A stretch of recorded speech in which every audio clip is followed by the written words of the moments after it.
जो समाज विरोधी, मनुष्य विरोधी मूल्य है, रूढ़ियां है, उनका खंडन करना, अंत में अपने से हारे को क्षमा कर उसे सहारा देना, यह सब मेरे बाल मन को बहुत रोमांचित रोमांचित को अंडरलाइन कर पुलकित बहुत प्रसन्न होता था। जब इस सब से थक जाता तब फिर बाल सखा और चमचम की पहले पढ़ी हुई कथाएं दोबारा पढ़ता। अर्थात हमने इतना पढ़ा कि लेखक जो है वो बचपन से उनको पढ़ने का बहुत शौक, पत्र पत्रिकाएं और सत्यार्थ प्रकाश, बड़ी बड़ी पुस्तकें भी पढ़ने का शौक था, भले उनको उनके बाल मन को पूरी तरह समझ नहीं।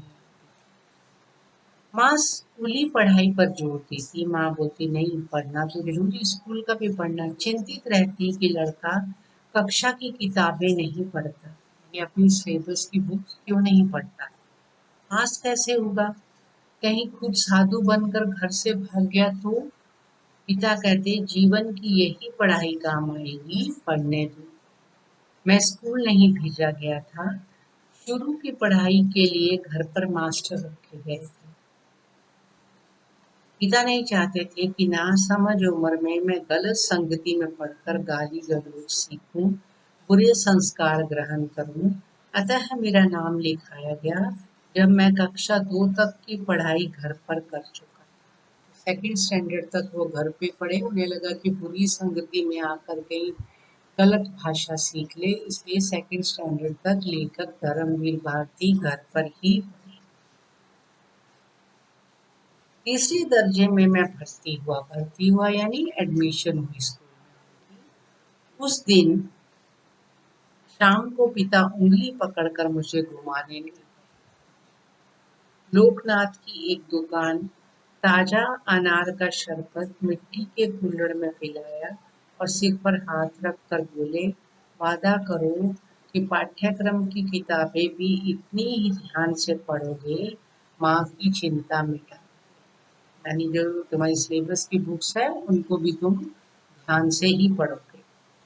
उनका आशीर्वाद था या मेरा जी तोड़ यानी बहुत ज्यादा जी तोड़ परिश्रम यानी कठिन परिश्रम, कठिन मेहनत की।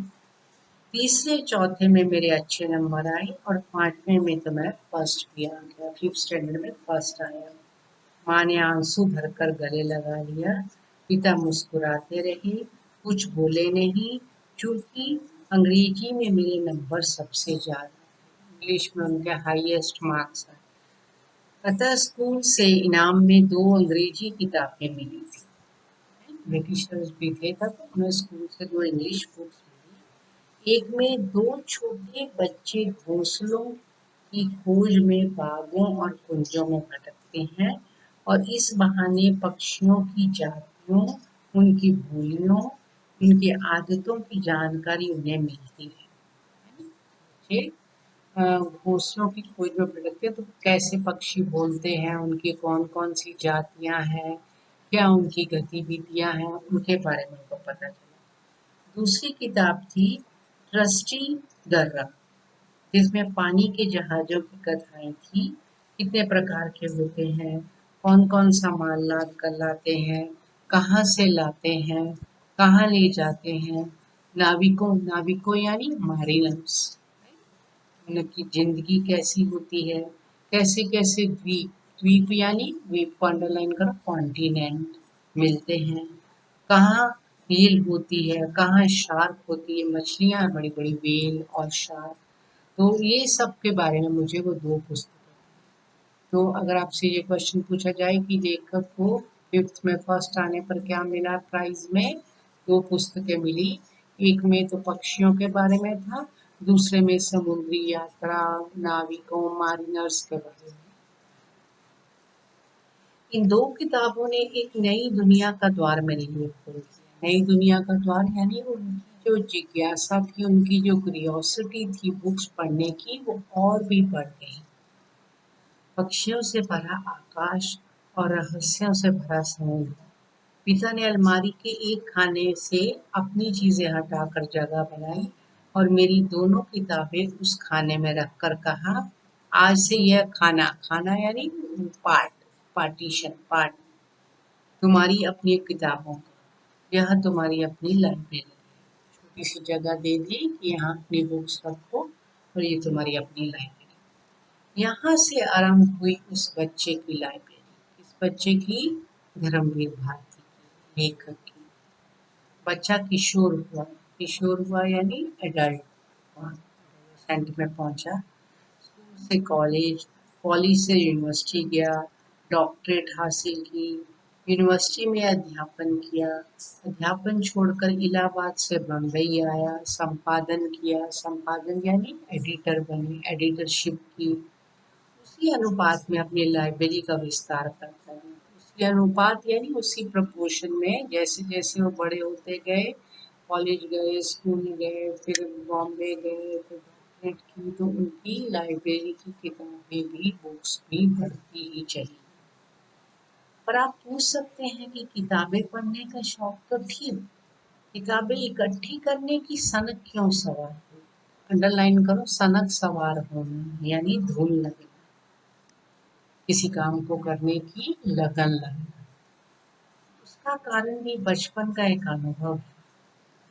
इलाहाबाद भारत के प्रख्यात, प्रख्यात यानी प्रसिद्ध, राइट, एमिनेंट, वेल नोन, प्रसिद्ध शिक्षा केंद्रों में एक रहा है। इलाहाबाद जो है वो बहुत बड़ा एक शिक्षा केंद्र रहा, centre of education. East India द्वारा स्थापित पब्लिक लाइब्रेरी से लेकर महामना मदन मोहन मालवीय द्वारा मदन मोहन मालवीय द्वारा स्थापित भारती भवन तक विश्वविद्यालय की लाइब्रेरी तथा अनेक कॉलेज की लाइब्रेरियां तो है ही।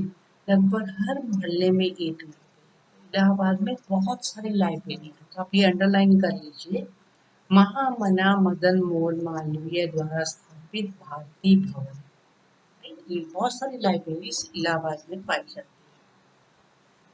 वहाँ हाई कोर्ट है, अतः वकीलों की निजी लाइब्रेरियाँ, अध्यापकों की निजी लाइब्रेरियाँ, निजी यानी पर्सनल।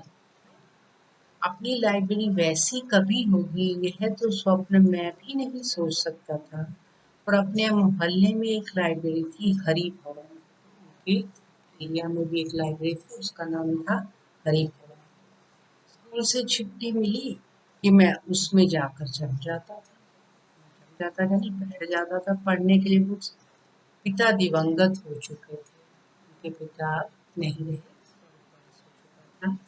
लाइब्रेरी का चंदा चुकाने का पैसा नहीं था, चंदा यानी जो फीस देनी पड़ती थी उसके पैसे नहीं थे, अतः वहीं बैठकर किताबें निकलवा कर पढ़ता है। वहाँ किताबें निकलवानी लाइब्रेरी में। कौन सी लाइब्रेरी? हरि भवन। कहाँ थी? उनके मोहल्ले।